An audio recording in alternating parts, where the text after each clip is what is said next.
Mid day মিলের খাবার মানে একই রকম ভাত ডাল তরকারি, তাতেই খুশি হয়ে পড়ুয়াদের খেতে দেখা যায়। তবে এবার দেখা গেল অন্য ছবি। এই মিড ডে মিলে সাধারণ দিনের মতো শুধুমাত্র ভাত ডালেই সীমাবদ্ধ থাকেনি মেনু।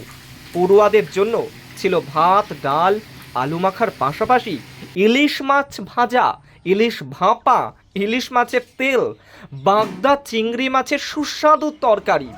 প্রধানমন্ত্রীর পোষণ শক্তি যোজনা এবং রাজ্য সরকারের যৌথ উদ্যোগে দক্ষিণ চব্বিশ পরগনার ফলতা অবৈতনিক প্রাথমিক বিদ্যালয়ে দেখা গেল এই অভিনব চিত্র।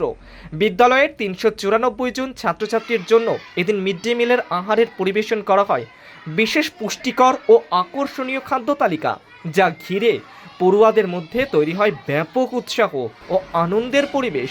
এমন সমৃদ্ধ খাবার পেয়ে খুদে পড়ুয়াদের মধ্যে ছিল চোখে পড়ার মতো উচ্ছ্বাস। অনেকেই জানায় এত বৈচিত্র্যময় এবং সুস্বাদু খাবার তারা আগে মিড ডে মিলে পায়নি। পিএম পোষণ ও পশ্চিমবঙ্গ সরকারের সহযোগিতায় অতিরিক্ত পুষ্টির জন্য ফলতা অবৈতনিক প্রাথমিক বিদ্যালয়ে প্রাক প্রাথমিক ও ক্লাস 1-এর বাচ্চাদের বাগদা চিংড়ির মালাইকারি ও ভাত খাওয়ানো হয়। 2, 3, 4 এই বাচ্চাদের ইলিশের তেল, ইলিশ ভাজা, ভাপা ও ভাত খাওয়ানো হয়। তার বিডিও খানু বক্সির আর্থিক সহযোগিতায় ও ওনার অনুপ্রেরণায় এই কাজটি সুচারুভাবে সম্পন্ন হয়। স্থানীয় অভিভাবকরাও বিদ্যালয়ের এই উদ্যোগকে সাধুবাদ জানিয়েছে। শিক্ষকদের একাংশের মতে মিড ডে মিল শুধুমাত্র খাদ্য বিতরণ প্রকল্প নয়, একটি শিশুদের সামগ্রিক বিকাশের একটি গুরুত্বপূর্ণ অংশ।